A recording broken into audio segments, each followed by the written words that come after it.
When we are communicating verbally, we want to be sure that we are using our words well. One of the ways that we can use our words well is by using our words clearly. The level of clarity that we use when we speak often varies depending on who we're talking to, the situation that we're in, and our own intentions and motives. And this brings us to the concept of the different levels of abstraction that we deal with. So the levels of abstraction, or the ladder of abstraction, is a model that is used to illustrate how language can range from really concrete to really abstract. And as we follow a concept up the ladder of abstraction, more and more of the essence of that object, so to speak, is left out. And so language at the very top of the ladder is going to be really abstract and really vague, whereas the language at the bottom of this ladder is going to be really concrete and really specific. So, for example, if I was talking to an audience and I said the word entertainment, right? Or I was talking to a friend and I said the word entertainment. That word could spark 50 different ideas in the brain of the person that I'm talking to. Or if I'm talking to 50 people, it might spark 50 ideas in 50 different heads, right? And so the word entertainment is super abstract. It's super vague. It can mean a lot of different things. It can refer to music, it can refer to movies, TV show, it can refer to like music festivals, it can refer to podcasts, to games, the list goes on and on and on. And so when I say entertainment, it isn't super clear what I'm talking about. So I have to get more concrete. So maybe instead of entertainment, I say movie. And that is more concrete. Now you have a better idea of what I'm talking about. Now you know that I'm not talking about music or TV shows or games. I'm talking specifically about movies. But even movies is still pretty high on this ladder. So I want to get more specific, right? Because movie could mean an action movie, it could mean a romance movie, it can mean a kids movie, a classic movie. The list goes on again. And so I'll get more specific. I'll say kids movie. And even more specific, moving down the ladder, right? Disney movie. More specific, Disney princess movie. Even more specific, Princess and the Frog. That is probably the most concrete that I could get in this levels of abstraction, in this ladder of abstraction. Because when I initially said entertainment, that super abstract word, probably none of you thought of Princess and the Frog, right? Probably even when I said movies, none of you thought of Princess and the Frog. And so it just goes to show that in order to use our words clearly, we have to use our words concretely. In addition, this brings us back to the idea of definitions and clarity, and reminds us of when we talked about denotative definitions and connotative definitions. And when we are trying to communicate with someone, we have to be sure that we are using the same definitions, that we are operating on the same connotations of a word, so that when we say a word, that we know that that is evoking the correct images in the mind of the other person.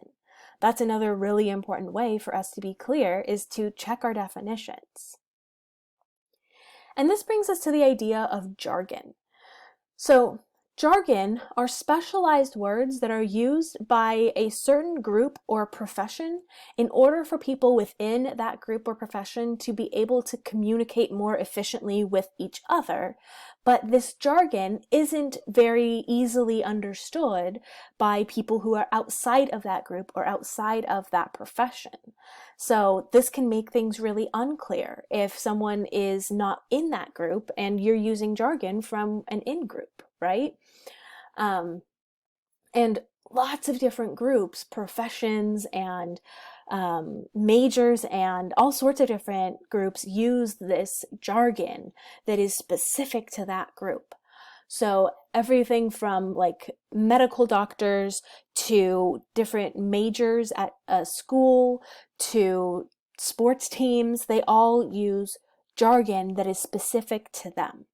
So as an example of this, my mom is a dental hygienist. And so in the world of dental hygiene and dental care, they use a lot of jargon that wouldn't be easily understood by the person who is having their teeth worked on. For example, the dental hygienist and the dentist have specific numbers for the teeth in your mouth.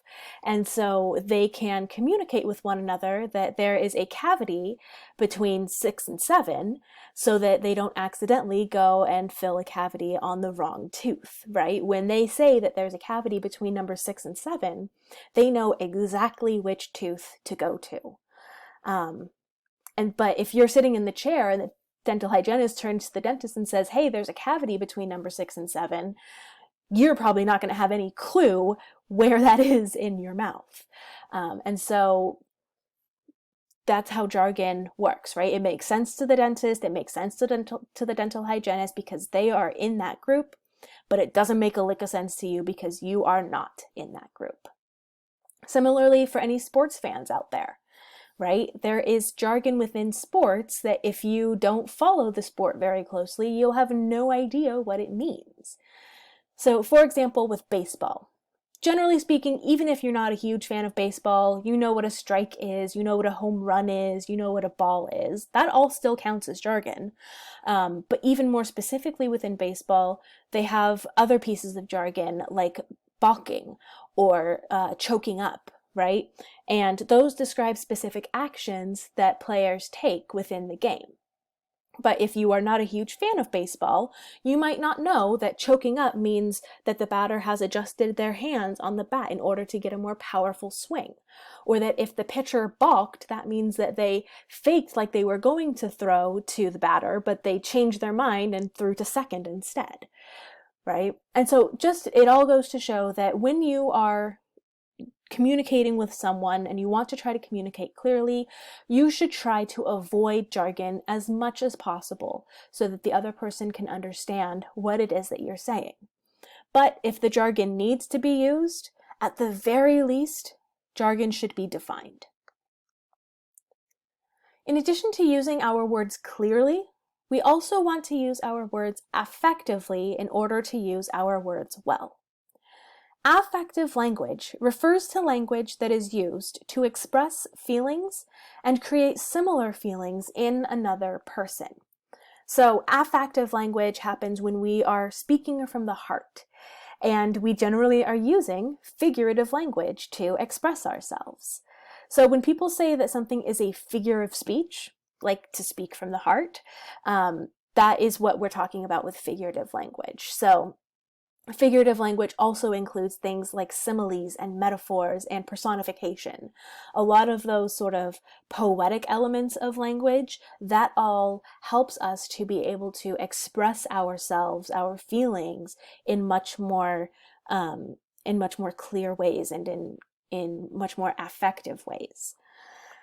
And a lot of this language is called evocative language. Evocative language is really vivid language that captures people's attention and their imagination by conveying their emotions and their actions. But the flip side of evocative language is the euphemism. And we can also use euphemisms to express ourselves. But these euphemisms are less evocative synonyms for or indirect references to words or ideas that are deemed inappropriate to discuss directly. So generally speaking, euphemisms refer to excretory acts, so anything that happens in the bathroom. It often refers to sex or other private areas of our bodies, and we also use euphemisms to refer to death because we don't like talking about these things, right? We don't like talking about them directly. It's seen as inappropriate or rude to do so. So rather than saying that someone died, we will say that they passed away or that they are no longer with us. Or if we're being a bit more crude, that they kicked the bucket or that they croaked. Right? There's lots of different indirect ways that we can say that somebody died, and that's called a euphemism, right? So we can use either evocative language or euphemism to try to express ourselves affectively and to create similar feelings in the person to whom we are talking.